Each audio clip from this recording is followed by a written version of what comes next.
Welcome back. If you end up getting a mountain bike or BMX bike this holiday season, there will be a brand new park you can check out soon. Yeah, that's right. Construction is well underway in Portland on the brand new bike park. Joining us this morning to talk about this exciting news, our Portland Parks project manager, Tatayana Vashchenko, and Stu Johnson from Maine Trail Builders. First of all, before we talk about the bike park, let's talk about where it's being built. This is the Trolley Park located at the corner of Riverside and Forest Avenue. For folks that don't know about the history, talk about that. And this is really a great piece of Portland history they have there. Yeah, so this park is actually quite a layered history. Back in the 19th century, it was turned into a trolley resort destination. So trolley companies were looking for a way to have income on the weekends, and so they created these destinations all over the country that would invite people from the city to get out of the city, to have a purpose, to get out and to take the trolleys, to experience a rustic retreat away from urban life. And so Riverton Trolley Park was reinvented in the 19th century as this rustic but also polished park that hosted dances, all sorts of performances, plays. There were big swings, croquet fields. There was a casino that was sort of a social dance hall. So it had quite the heyday for about 20 years before it turned into an amusement park in the early 20th century. So it was actually host to a roller coaster and a bunch of merry-go-rounds. So it kind of transitioned towards more car-centric, thrill-centric entertainment. And since then, it's gone through a few different iterations and ultimately has become this more naturalized park that many people don't know about. And so some land next to the Little League field has been under construction since the beginning of October. Take us through how that came to fruition and is now being built. Right. So back in 2021, the Portland Parks Conservancy identified this park as one that had a lot of potential, was kind of underutilized, and a lot of people didn't know about it.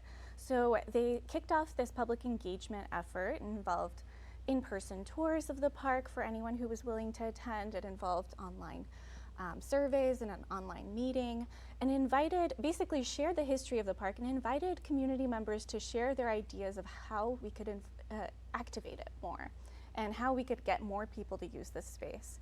Mountain bikers were already coming through the park, and so a bike park or a bike skills course came up pretty high on the priority list of improvements. There's a few other improvements slated for next spring and summer, but the bike park is currently under construction. Where Stu comes in, I started seeing some wood platforms being built, lots of small hills. Talk about what this park is going to feature for people who love to ride their bikes in the dirt. Right, yeah, so there's a couple of things going on here. The first, we're actually building the skills park. So we have some dirt jumps for people who want to get a little bit of air on their bikes. We have a pump track, and we're building a series of kind of skinnies, or basically little balance beams, using actually some of the old ash trees that were pulled down because they were infested with ash borer. So the city arborist removed a bunch of the ash trees that were diseased on site, and so we're using some of those and some old oak logs and whatnot to turn those into balance beams and whatnot. And so that's kind of what's going on mostly in the actual park. And then we're also building a mountain bike connector trail from the parking lot down to the Presumpscot River Trail, so that it will allow pedestrians to be on the normal pedestrian path, and then there'll be something with some little berms and rollers and whatnot to ride down to the Presumpscot River. Awesome. So how has construction been going, and do you have sort of a date in mind of when you hope to finish? Today? Yeah, in a perfect world. There's ideally before the snow tomorrow.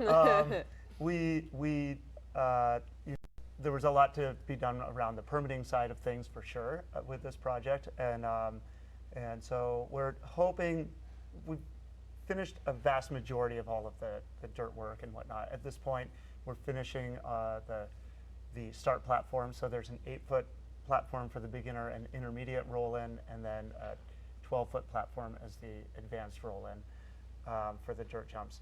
So we have to finish that, and then all of the soil erosion mitigation work and whatnot, replanting and whatnot. A lot of that will start now and then kind of finish in the spring as well. Is this going to be open year-round or not open in the winter, just maybe the spring, summer, fall, or what? Technically, it'll be open year-round, but in wet weather, we're going to close it down. We're also going to do our best to educate riders about the fact that you should not be riding these trails when they're wet because you destroy them, and also a little bit more dangerous. And so we'll develop a way of signaling to the community when that bike park is closed, but technically it'll be open year-round. And as Stu mentioned, construction kicked off in early October. We're kind of nearing the tail end of where we can land at the end of, or beginning of winter. And then up in the spring, we're going to be organizing a community planting event. Oh, nice. With city staff leading the effort to get new understory trees, new ground covers, and to we're seeding the area with native forbs and grasses this season. And where's the funding coming for this project? It's a combination of community fundraising, which I know you were a part of to some extent, city municipal funding, and then half of the funding comes from the federal government through the Land Water Conservation Fund, which is administered by the Department of Interior. So 50% grant and 50% community and city funding. When it's finally built, is there going to be an admission to do it, and is there going to be an opportunity to rent bikes or anywhere, or is it bring your own bike? That's a good question. So no admission, it will be free for the public. And then as far as rental bikes around, that's probably a good business opportunity for somebody out there. I know I've been talking with some of the bike shops around as well about having, dirt jumper BMX bikes as options because they're a lot less expensive for people who are getting into this than a high-end mountain bike. So, yeah. Awesome. And just what have you heard, I guess, about like the need for this in the community? Yeah, through the community engagement process, we heard that there were already mountain bikers using the park, and I've seen them myself. I mean, people dog walk through the park, people kind of hike or do their walks through the existing trails, and we also see mountain bikers coursing through, connecting from the Presumpscot River Trail that passes through the park and extends beyond in both directions. So this kind of creates a focal point and a destination in Portland for mountain bikers because currently we don't have a pump track or a skills course within Portland. Folks have to go to Gorham or Falmouth or beyond to try and access some of those more exciting features. And the nice thing, it's not just for experts. You're going to have intermediate beginner tracks too, right? Yep. Right, exactly. And even, honestly, I have 2.5-year-old twins, and they'll be out there on their little scoot bikes on the pump track and stuff, and so they get really excited about a lot of this as well. So, awesome. yeah, so it's something that a wide range of ages and abilities can use for sure. Right.